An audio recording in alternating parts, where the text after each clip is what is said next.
Good evening বন্ধুরা, আশা করি সবাই ভালো আছে। বার্ড লাইনের তরফ থেকে সাদর আমন্ত্রণ। আজ একটা নতুন টপিকস নিয়ে বলবো, কথা আলোচনা করব আপনাদের সাথে, যেটা হচ্ছে গ্যালিফ স্ট্রিট মার্কেট থেকে কি পাখি কেনা ভালো, কতটা ভালো বা কতটা উপযোগী, সেই নিয়ে আপনাদের সাথে কথা বলবো। হ্যাঁ, যেটা হচ্ছে গ্যালিফ স্ট্রিট মার্কেট থেকে পাখি কেনা খুবই ভালোও হবে না, মন্দও হবে না। কেন বলছি? কারণ ওখানে প্রচুর মানে পাখি রোগগ্রস্ত আছে। কারোর পা কাটা, কীরকম, কেউ ডানা ডানা ঠিকঠাক নেই। এই সব ক্ষেত্রে আপনাদের ভেবে চিনতে পাখি নেওয়া উচিত। বিশেষ করে বদ্রি, লাভবার্ড, যেগুলো একটু দামি পাখি, দামি জাত, দামি গোত্রের পাখি যেগুলো আছে, দামি জিনিসের, সেই জিনিসগুলোকে আপনাকে ভেবেচিন্তে পাখি নিতে হবে। কারণ পাখি হুটহাট নিলাম পয়সা খরচা করে, তারপরে গিয়ে বাড়ি আনলাম, সেই পাখি আমার অ্যাভিয়ারিতে ঢুকলো বা আমার খাঁচায় এলো, আরেকটা পাখি জুড়লাম তার সাথে, সেটাও রোগগ্রস্ত হলো। সেইগুলো কিন্তু খুব প্রবলেমের বিষয় হয়ে পড়ে এখন। আপনি যদি আরেকটা কাজ করতে পারেন, মানে আমার মতে বলে, আপনি ব্রিডারের নাম্বার নিয়ে নিন।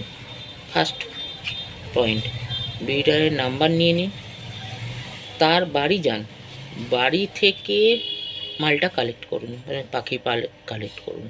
যাই হোক, ওখান থেকে নিলে আপনার এই মানে সন্দেহটা থাকবে না যে না বাবা, একটা ব্রিডারের বাড়ি থেকে পাখিটা তুলে নেব, আমার কোনো মানে রোগ জীবাণুর কোনো ভয় থাকবে না। যারা গ্যালিফ স্ট্রিট, যে কোনো মার্কেট, পেট মার্কেট যত আছে, সেখানে মানে বেশিরভাগই মানে ধরুন সেটা সবার ক্ষেত্রেই হবে, মানে রোগগ্রস্ত বা এরকম পাখি চালান করে দেয়। হ্যাঁ, মানছি যে কিছু কিছু ক্ষেত্রের পাখি ভালো আসে, কিন্তু আপনাকে দেখে জেনে বুঝে শুনে বুঝে শুনে কিনতে হবে। কেনাও কারণ আছে, কারণ দেখুন, ট্রেডার ব্রিডার সবাই ব্যবসা আর কাস্টমার, এরা না থাকলে ব্যবসা কোনো দিন ওঠে না।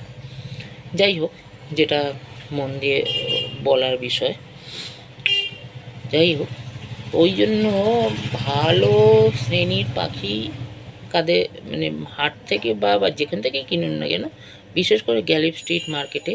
হ্যাঁ, গ্যালিফ স্ট্রিটে সব যে পেট শপ আছে তারাই যে ভালো এরকম বলছি না, তারা অনেক অনেক ভালো ভালো ব্রিডার আছে, যারা মানে রেগুলার 10, 15, 20 বছর ধরে ব্রিডিং করছে। সেই জায়গাটা আপনাকে চয়েস করে রাখতে হবে, কারণ সেখান থেকে নাম্বার নিয়ে নিন, নাম্বার নিয়ে তাদের ফার্মে যান, ফার্ম থেকে আপনি পাখি তুলুন, তার থেকে 4 গুণ ভালো পাবেন জিনিসটা।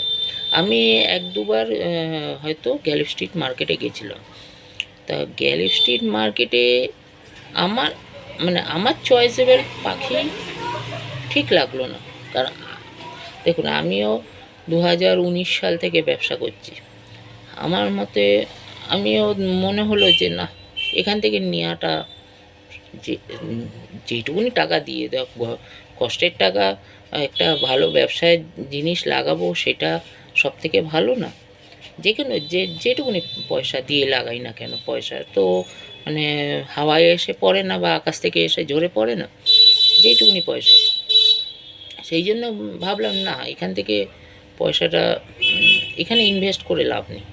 মানে যেখানে ইনভেস্ট করবো, হ্যাঁ, মনে শান্তি পাচ্ছি বা যে কোনো জিনিসের ওপর শান্তি আছে, যে সেখান থেকে ইনভেস্ট করলাম, আচ্ছা দুটো পাখি ভালো হবে, সেটা শখ হোক, সেটা বিজনেস পারপাস হোক, বা যে কোনো জিনিস, সব কিছুই মানে বোঝার বিষয় আছে। তো ঠিকঠাক জায়গায় ইনভেস্ট করাটা আমার মতে বলে ভালো। কারণ হাট বাজারের থেকে পাখি নিয়ে আপনি কদূর ধরুন 6 মাস খাওয়ালেন, বা 1 বছর খাওয়ালেন, তার থেকে কিছু রেজাল্ট পেলেন না, বা যা বাড়ি পাখি শখে করছে বা যে কোনো জিনিসেই করছেন না কেন, সেটা মানে কতটা স্যাটিসফাই হবে সেটাও একটা বোঝার বিষয় আছে। হ্যাঁ, সেটা ব্রিডারের বাড়ি থেকে কিনলে ওইটা ওইটা কোনো নেই। আমিও যখন ছোট অবস্থায় ব্যবসা চালু করেছিলাম, সরি, যখন ব্যবসা চালু করেছিলাম তখন এই বিজনেসটাই শুরু করেছিলাম। আচ্ছা, এই ছিল আজকের ভিডিও। দেখতে থাকবেন বার্ড লাইনকে। ভালো থাকবেন, সুস্থ থাকবেন। ধন্যবাদ।